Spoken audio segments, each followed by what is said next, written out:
Also, some of you may know that I'm a big Mike Oldfield fan who was born in 1953, so he's 73 years old now. He's retired.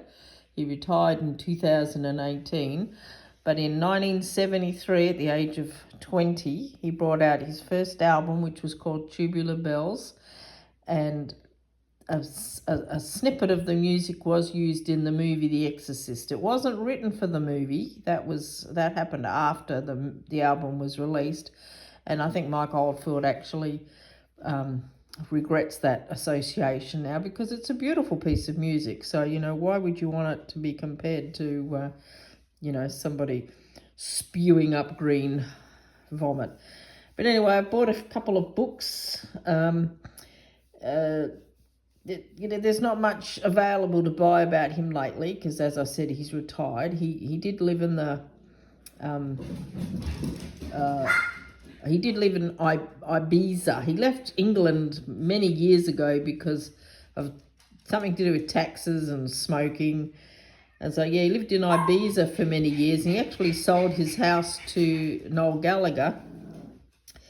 But round about the time of his retirement, he now lives in the Bahamas, and he doesn't give interviews anymore.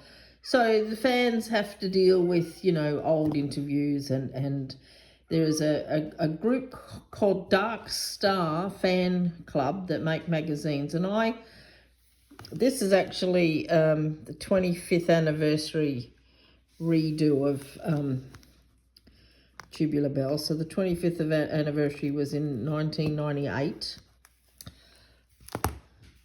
And then this is the 50th anniversary edition. So that came out in 2023. But Dark Star is a fan magazine. And I first discovered it when I bought the album Tubular Bells 2 in 1992.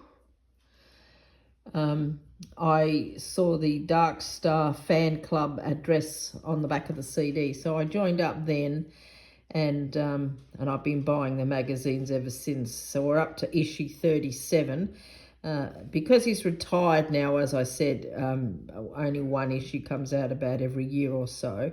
And most of the stuff now is fans,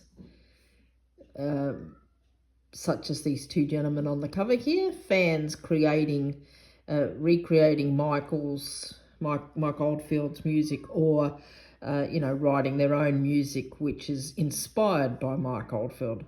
So that's the latest issue, which I just picked up yesterday. Then I also bought this one, which is 1983 to 1985. So that's reprints of the earliest magazines that are not available on print anymore. So that's a good little book to have.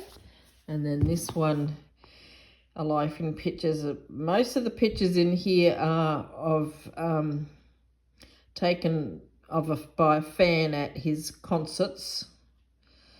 So that with the short blonde hair look was around about the year 2000, I think. So I haven't gone through these books yet, but I look forward to it. And then this is a book I bought a while ago, which is actually written by a fan. Chris Dewey is also the guy who does the Dark Star magazines, him and a couple of other guys. So this is actually written by a fan, and what's really good about it is it was actually made, it's not going to stay there, to complement Mike's own biography, Changeling.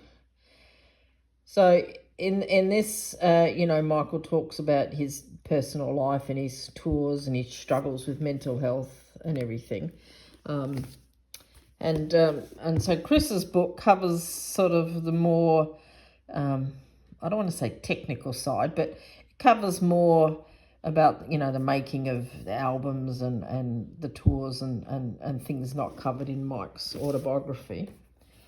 And then this book, which is another one I've had for quite a while. Richard Newman, not related to Tom Newman. So the making of Mike Oldfield's Tubular Bells. That one's probably more for the guys for the musicians. It sort of went over my head a little bit. And then this one is another book made by a fan. This is 1968 to 2013, so that must be when I bought it. But it's actually also got a lot of pictures of fan art, and I bet you I can't find it, but I actually sent one of my sister's artworks in. Let's see if I can find it.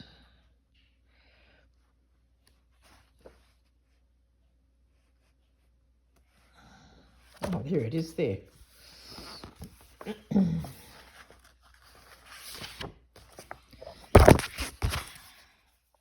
Drop my phone. That's an artwork, that's a piece that my sister made for me, which is hanging on my wall. A lovely decoupage of Mark with my favourite photo of him looking like Jesus. So yeah, this is a great book. It's got lots of great pictures in it. I can hear my cat crying. I think I've accidentally locked her out the front. So yeah, I've got lots of books, lots of CDs. He's done 33 albums.